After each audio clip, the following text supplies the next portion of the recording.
Hello students and welcome to class. This is your first unit lecture.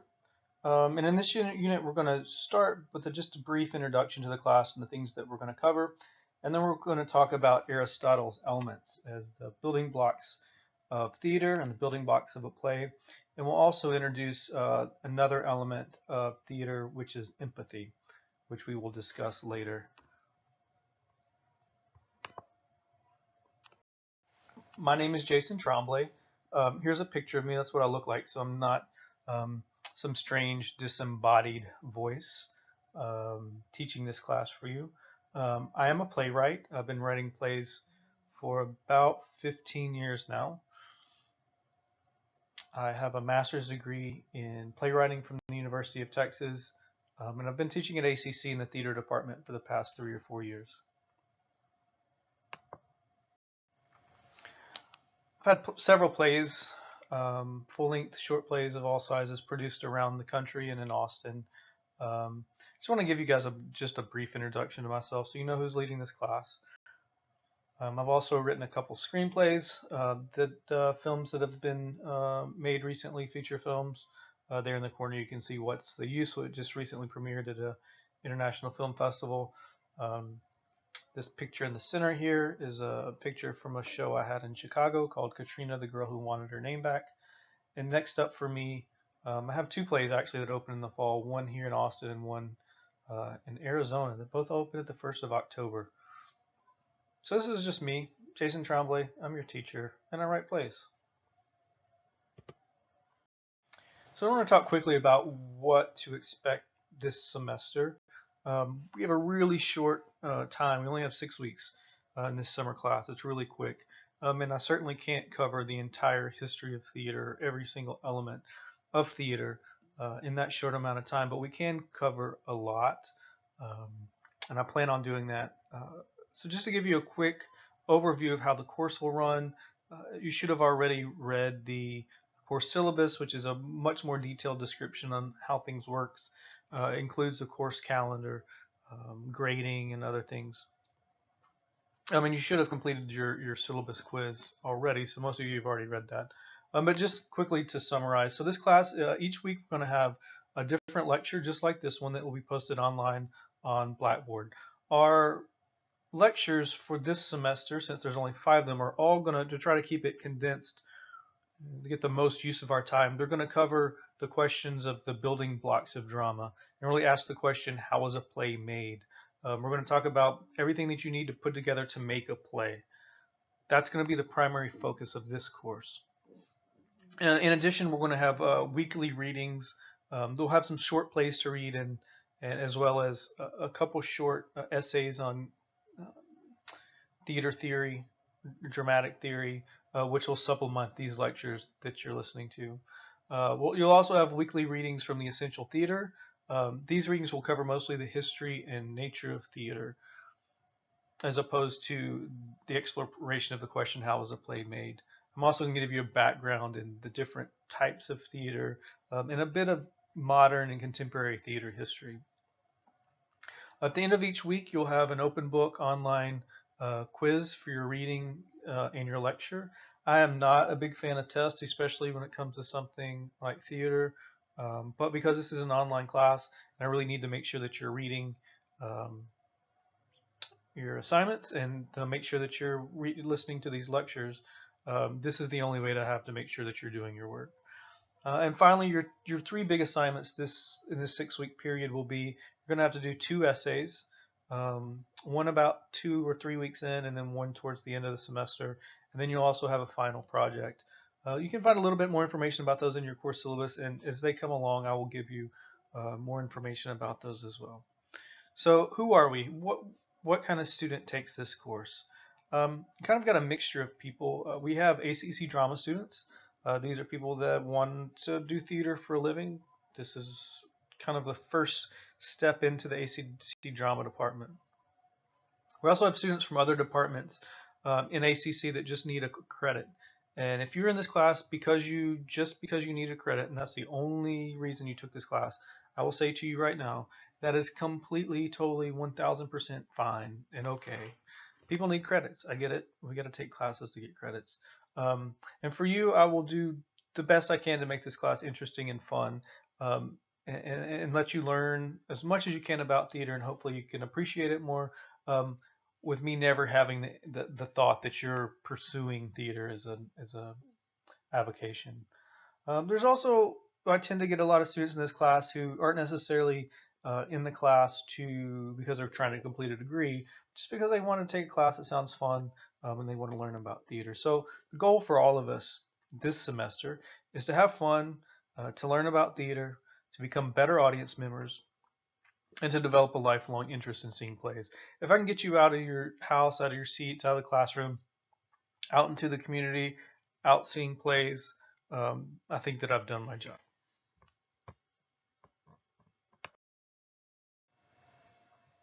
Okay, so we're going to jump right in to the question of how was a play made. And to do that, we're going to go all the way back to the beginning, to the beginnings of dramatic theory, to 350 BCE, ancient Greece, to Aristotle and his elements of drama.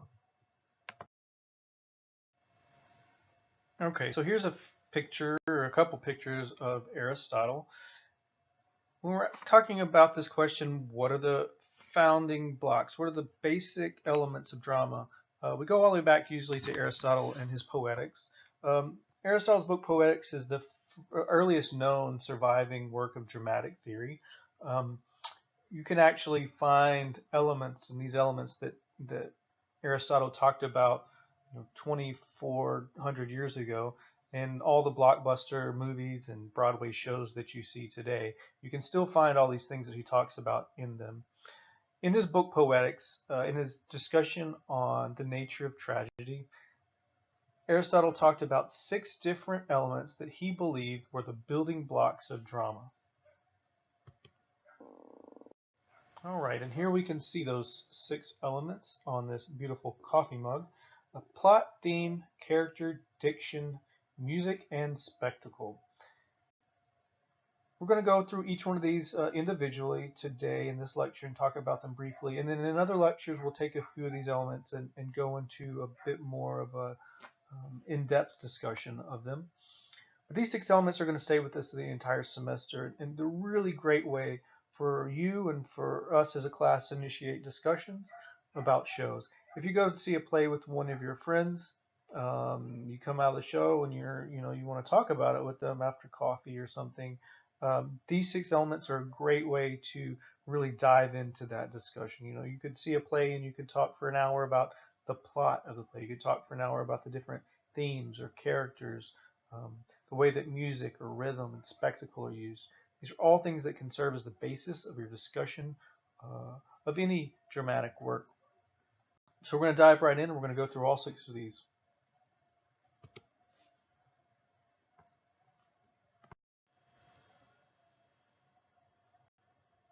Here's our first of Aristotle's 6 elements, plot, which he called mythos. Plot is the structure of incidents or the structure of actions in a drama. The elements of plot include reversals, recognition, suffering. And the best plots, Aristotle said, should be complex and involve a change in fortune that arouse both fear and pity.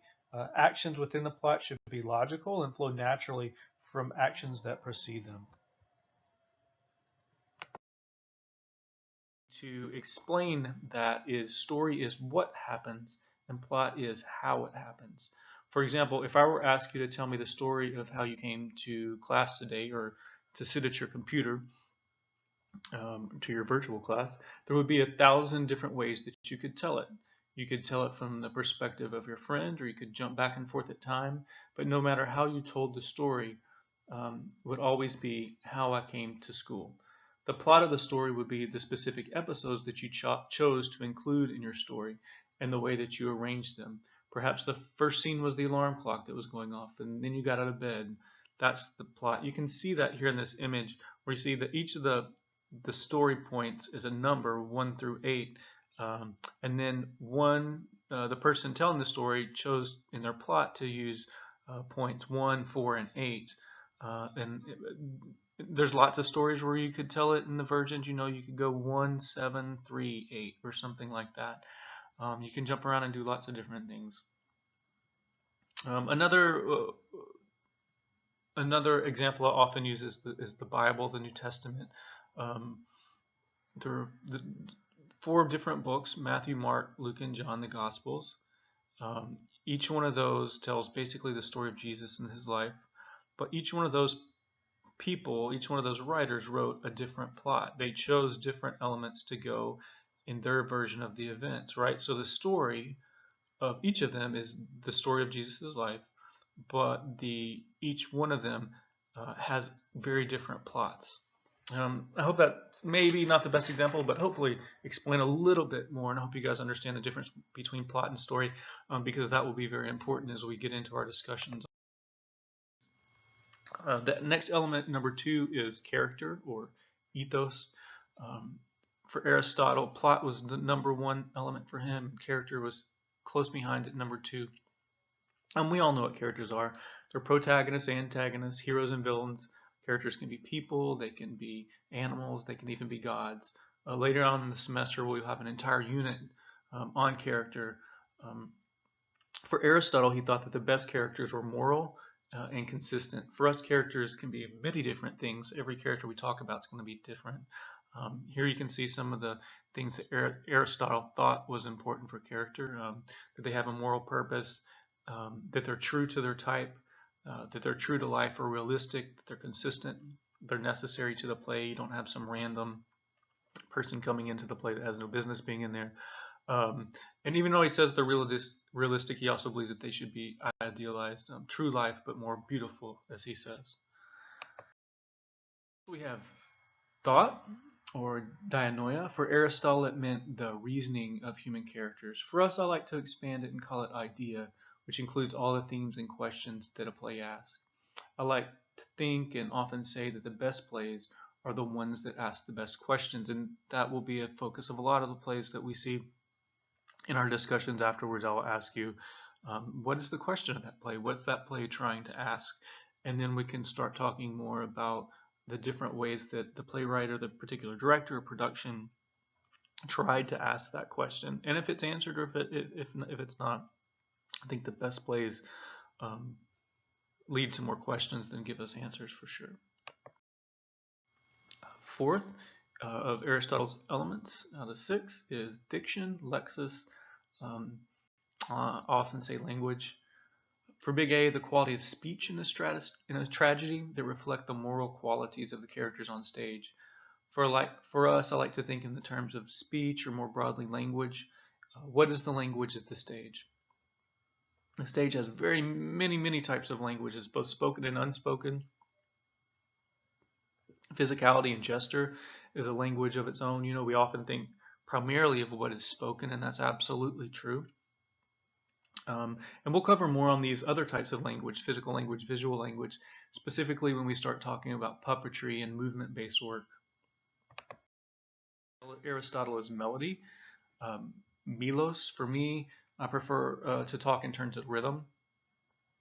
For Aristotle, melody was closely aligned with the chorus, which was an integral part of the actions in the plays that he was seeing. Not so much in the plays that we'll see now. We can talk about melody when we discuss plot. When I talk about rhythm, I'm speaking of the feel or the pace of the show. We can also talk about rhythm in reference to the cadences of language. For example, the tight staccato notes of a David Mamet play compared to the long flowing language and speeches of Tennessee Williams.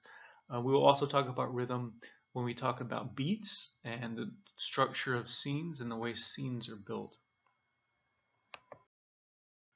Finally, number 6, spectacle or opsis, which for Aristotle was the least important of his building blocks of drama. I think very often these days, especially in the movies, it can be one of the biggest. For Aristotle, spectacle refers to the visual apparatuses of the play, including sets, costumes, and props. We can talk about spectacle in terms of the size of a show or special effects. Big dance numbers, sword fights, songs can all be considered part of the spectacle. Elaborate costumes, visual spectacle. You see this guy here from a parade. Also dramatic actions I think that can be part of a spectacle. A gun going off, for example, or beautiful stage pictures all count. Here I have a picture of Ophelia drowning herself in this river.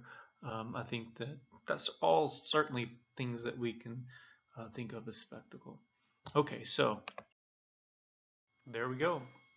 Aristotle's 6 elements of drama. This time it looks like we've got it on an apron. Plot, character, ideas, language, rhythm, and spectacle. Get those 6 things in your head because we're going to talk about them over and over and over again this semester. Every time we talk a play, we're going to talk about the plot, character, thought, diction, melody, and spectacle. These are going to be the basis of our discussion for plays each week. And your first assignment will be to pick out and describe these 6 elements in the plays that we see and the plays that we read. Usually when the second class rolls around and I ask students to give me a list of Aristotle's elements that I've just so eloquently tried to pound into your head, I get a list of elements that don't belong to Aristotle. Light, sound, rehearsal, stages. All sorts of elements get listed. And while that's not exactly answering my question, these are all absolutely 100,000% elements of drama. All these things listed here, costumes, energy, bravery, patience, all these are elements of dramas and plays. And we can talk about these and we can come up with thousands of more. And in fact, in your first assignment, I'm going to ask you to come up with an additional element. So one of my favorites, one additional ones that I can talk about for a few seconds, empathy. What is empathy? By definition, empathy is the ability to understand and share the feelings of another. And for me, as a playwright, as a director, as a theater artist, person that makes theater for a living, empathy is one of the most important elements of drama to me. It's one of the biggest reasons we tell stories of any kind, I think, and can be really theater's great gift to the world. Some people have even said that theater is the art of empathy. In that one person, right? An actor literally embodies another character, a body of another, character to tell their story. I think empathy is huge, and I think especially when you're talking about young audiences and their ability to empathize with characters on the stage that are unlike them, that are different from them, that come from different places. Is such a huge part of the learning experience. And I think that us developing empathy for characters on a stage, whether we like them or we don't like them, whether they're like us or they're not like us, is one of the most important things that we can do as audience members, as theater goers, as people that love theater, to really engage in plays in different ways, in more deep and profound ways, I really believe. So for my extra element, this unit, I chose empathy. And like I said, I'm going to let you guys or ask you guys to come up with any more. When we feel what a character is feeling on a stage, we are experiencing empathy. We increase our emotional intelligence and become better human beings for it. Congratulations, you've made it to the end of your first lecture. Like I said, we'll have a lecture like this, one of these for each class, for each unit, one for each week really, for this class. All of your assignments and readings and everything are all posted by unit in Blackboard. And each week I will make an announcement to let you know when your assignments have been posted, when your readings and lectures and things like that have been posted. Any of you ever have any questions, never hesitate to reach out to me, to email me. My email address and contact information is in the course syllabus. Thank you guys so much. I hope you have a wonderful week, and I'll talk again with you soon.